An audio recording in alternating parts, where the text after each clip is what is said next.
Hey everybody, and welcome back to the channel.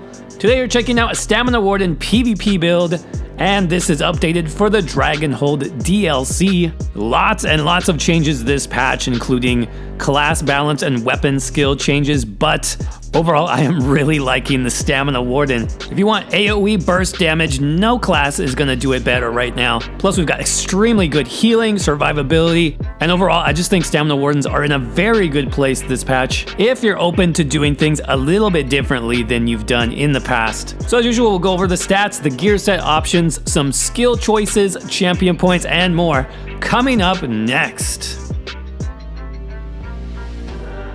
Alright everybody, jumping into our Stamina Warden PvP build.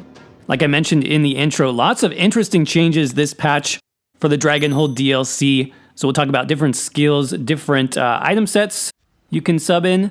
But for now, let's take a look at those stats on the build.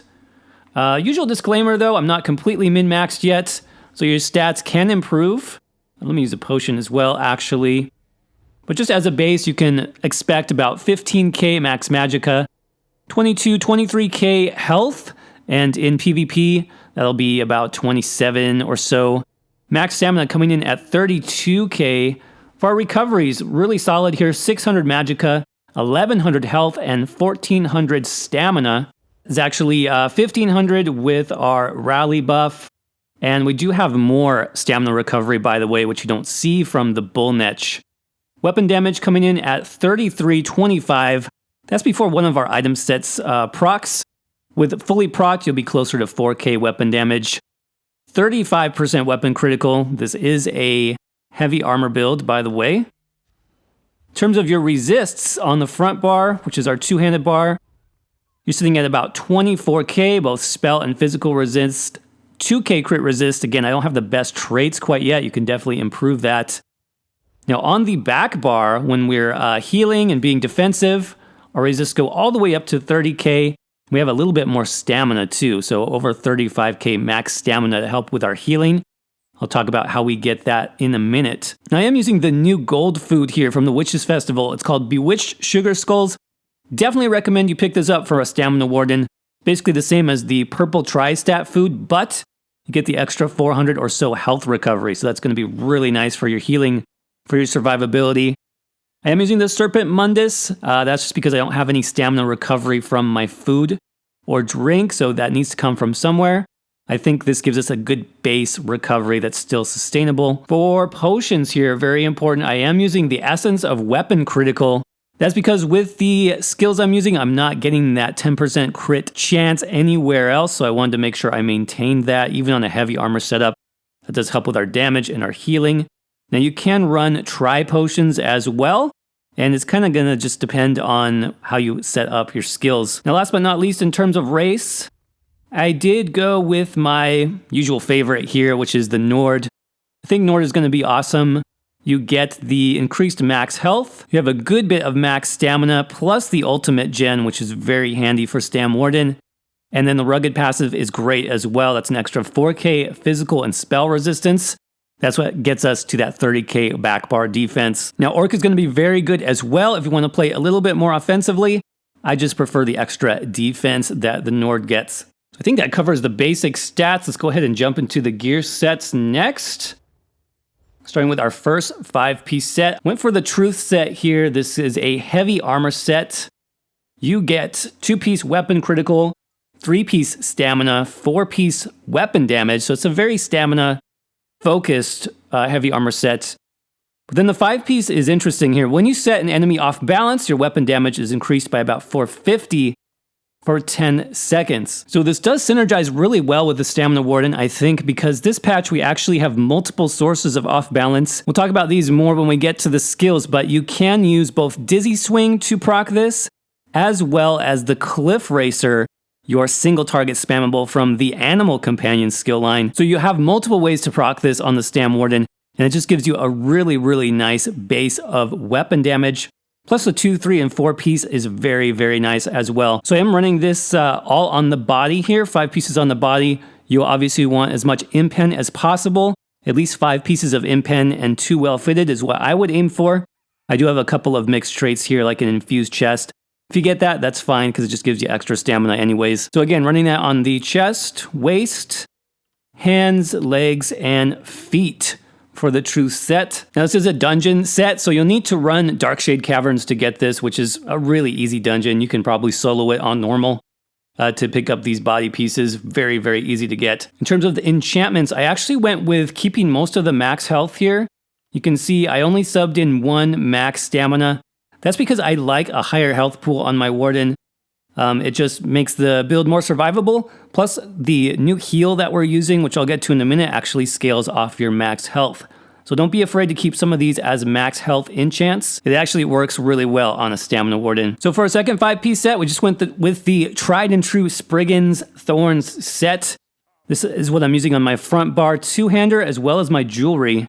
So I've got the Dragonhold Maul here. This just gives us as much damage as well as penetration as possible. If you don't know what Spriggan's is, you get max stamina, weapon damage, and physical penetration. So this remains even, 5 years into the game, one of the best damage sets around for PvP.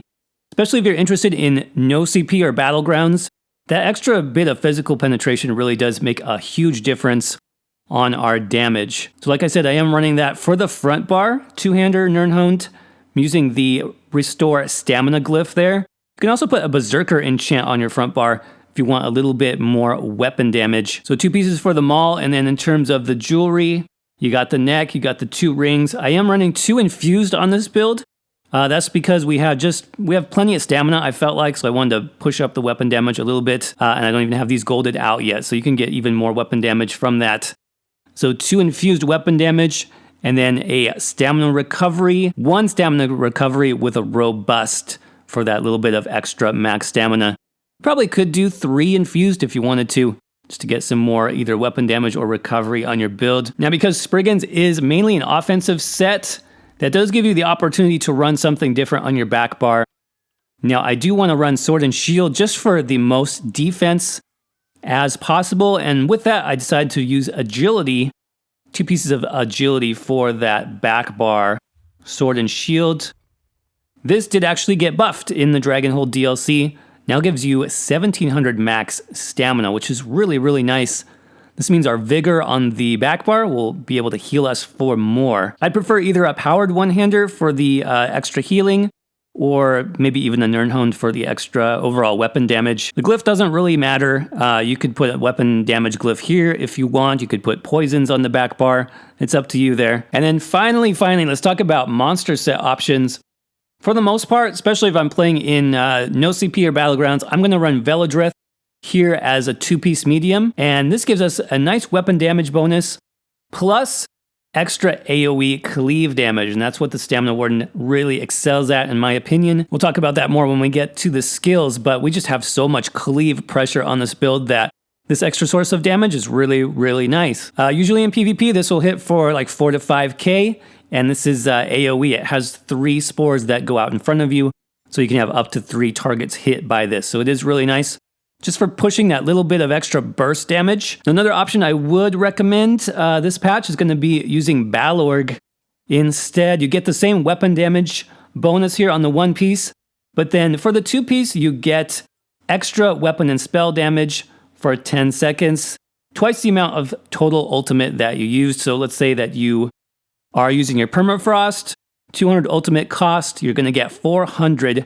spell and weapon damage for 10 seconds. That's going to make your burst pretty good when you have that ultimate active. So definitely consider that. I like Balorg, especially for CP. And then, like we mentioned, Velodreth here, probably better for no CP and Battlegrounds. So what else here? So we got 5 pieces of heavy, medium head, medium shoulders, so it is a 5-2. I have, I believe, 3 stamina enchants, and the rest are health. So that covers the gear. Let's go ahead and talk about the skills. Starting with our front bar, we've got Reverse Slice.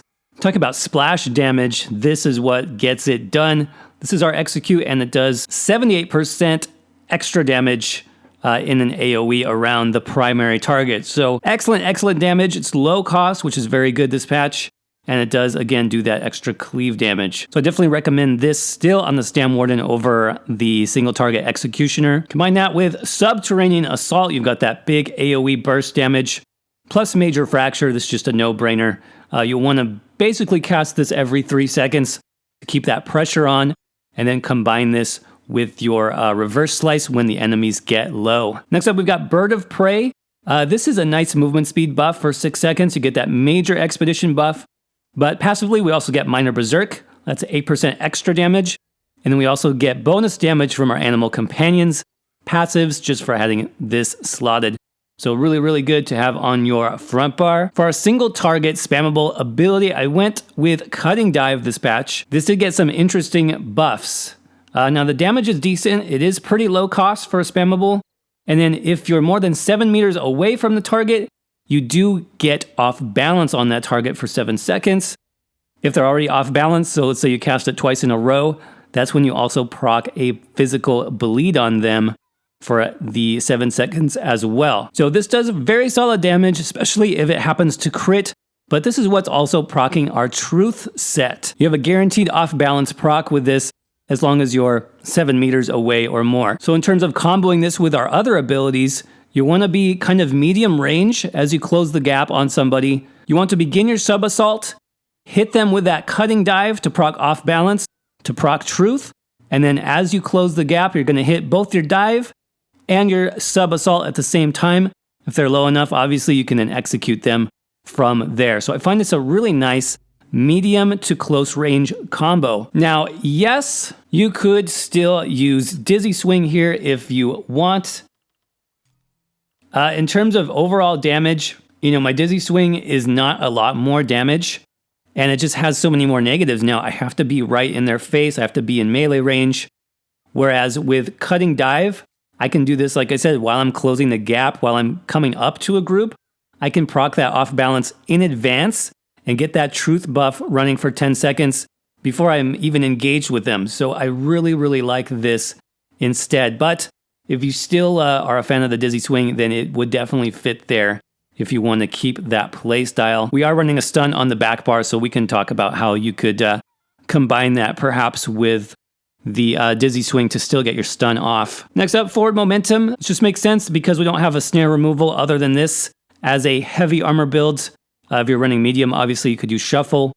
But since we are heavy armor, we're going to want Forward Momentum on the front bar. Immunities to snares and roots is very, very good on this build. You need to be mobile.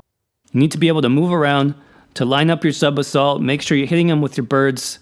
So you definitely do not want to be snared. So really important skill to run on your front bar. Now in terms of the ultimate, I still like Dawnbreaker here for the AOE. Remember, this is all about cleave. You've got AOE damage here. You've got AOE from Sub Assault. You've still got AOE from Reverse Slice.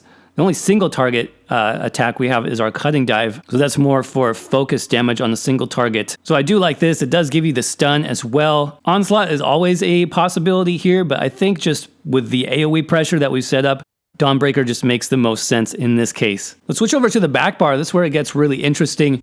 Back bar is going to be mostly about healing and survivability, as well as buffs. So some of these are flexible. I'll give you some options. But number one, Arctic Blast. Actually really like this skill, this patch, both for Magicka and Stamina Warden. This now gives a very good heal. You can see 6k heal plus a heal over time. And then not only that, it does AoE damage.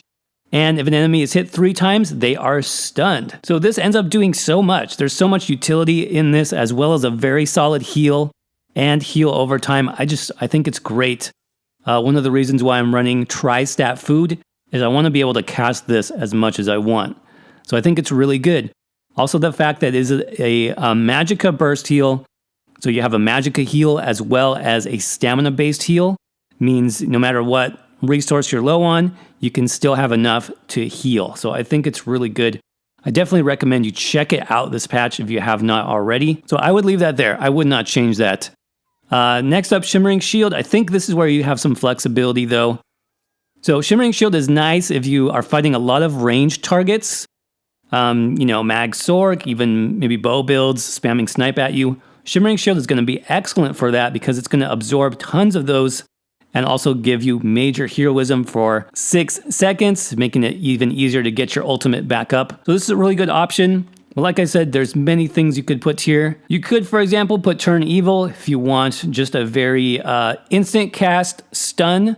This would be great for a defensive stun. You can put Turn Evil there. Even some of the other green balance skills I think would be excellent here as well. You can run Green Lotus, which is the one that gives you weapon critical. That way you could run Tripods if you want. You could also run Living Vines or Trellis or whatever more if you want there. This is also an excellent heal. So think about what you want in that spot. Shimmering Shield is nice. Like I said, just for the extra protection against range builds, which there are a lot in this patch. Then of course, Resolving Vigor. We just need that for our heal over time. And then our 2 buffs here. Bullnetch gives us the stamina recovery that we need, especially as a heavy armor build. Very, very necessary. This patch, we do get some extra negative effect removal every 5 seconds. It now removes 1 negative effect. That's a nice buff that Stamina Warden never had before. So this is awesome, really good. Of course, Ice Fortress gives us our major resolve, giving us that armor buff for 24 seconds, plus minor protection. Excellent, excellent. And then Permafrost is going to be our major defensive ultimate. When we have the 200 ultimate, it is definitely worth casting Permafrost, especially if you combine this with Battle Org or something like that. You get the extra frost damage. You get the movement speed reduction, and it's all about that major protection for 12 seconds. 12 seconds, you guys. This did get buffed in terms of duration. It is huge. So really good to cast this if you have the ultimate for that. All right, let's check out our passives very quickly. Warden is so strong, you guys, and a lot of it comes from the passives. So make sure you pick up most of these. Starting with Animal Companions, Bond with Nature. This is a nice free heal. And this procs off all of our damaging abilities. So it'll proc off your Sub-Assault. You can see I get a heal there. It'll proc off your Cliff Racer. That even procs off your Bullnetch when you recast it. So a little trick that still exists in the game is you can just cast this because it is free. And you can get a free heal. So you can see that 1564 is the heal that I'm getting from recasting my Netch. So awesome passive. Make sure you understand that and make use of it. Savage Beast, you get extra ultimate gen, which is very good. Flourish, you get extra magicka and stamina recovery. This is why we need a animal companion ability on both bars. We've got 3 on the front bar and then 1 on the back bar. In Advanced Species, we talked about this. You get 2% extra damage for each animal companion slotted. That's why we have 6% bonus damage here on the front bar. Combine that with your 8% Bird of Prey. That's really good damage. Green Balance, these are more of the healing focused. So you won't get all of these if you're not using a Green Balance heal. For example, Accelerated Growth, you would get that major mending if you are using either like Living Vines, Green Lotus, one of those, even Soothing Spores. So that is a good reason to use those abilities. Nature's Give also gives you Sustain. Emerald Moss will increase your healing done. Not such a big deal. But the Maturation passive is very good. You'll get this no matter what, because this activates on any heal, not just a Green Balance heal. And it even activates off your Animal Companion heal. So you can see when you do that, get that heal. I now have that red health buff.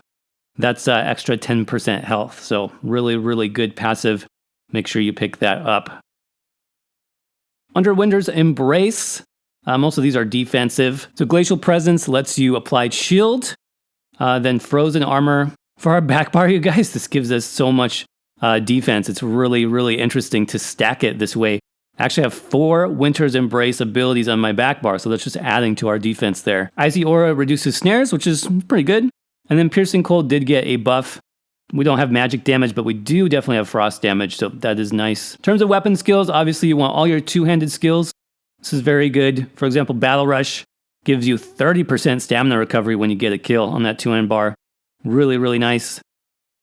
One-handed shield, you want these as well. Most of these are defensive in nature, so just pick up those. Now in terms of armor, if you're running 5 heavy and 2 medium, you can still benefit from those medium armor passives, specifically Dexterity gives you extra weapon crit, Windwalker gives you some recovery and cost reduction, and then Athletics. This actually gives you speed, movement speed, and a little bit of roll dodge cost reduction. So definitely pick those up. You cannot make use of agility, unfortunately, and then improved sneak is whatever.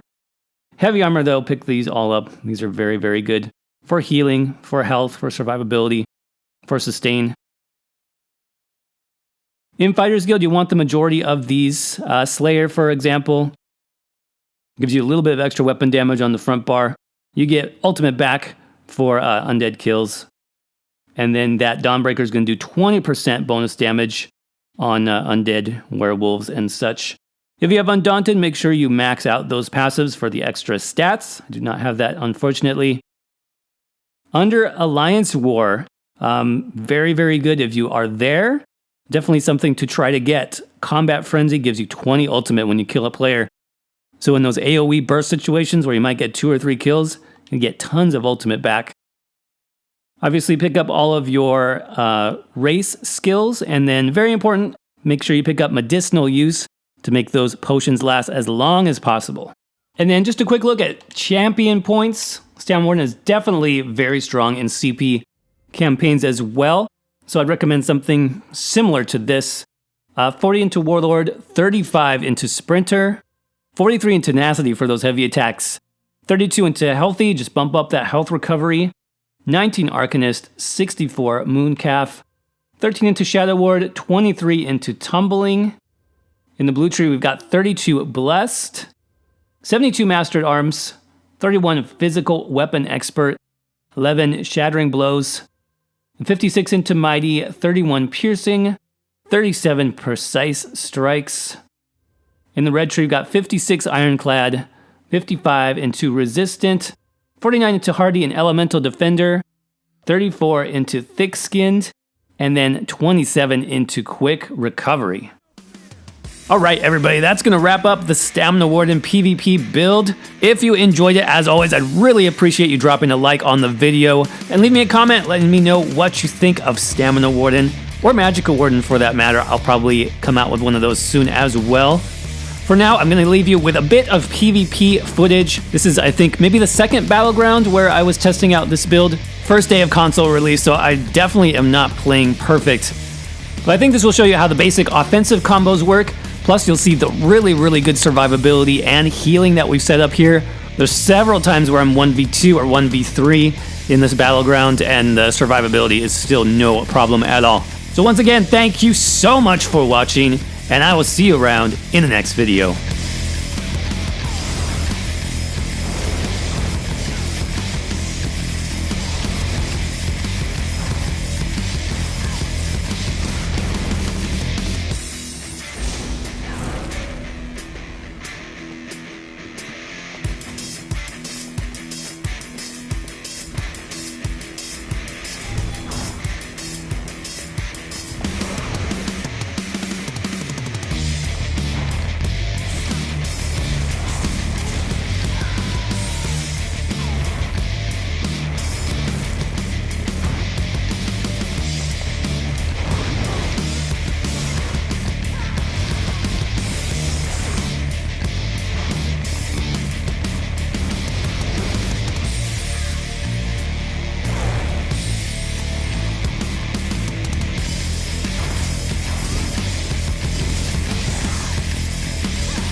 Got them on the run!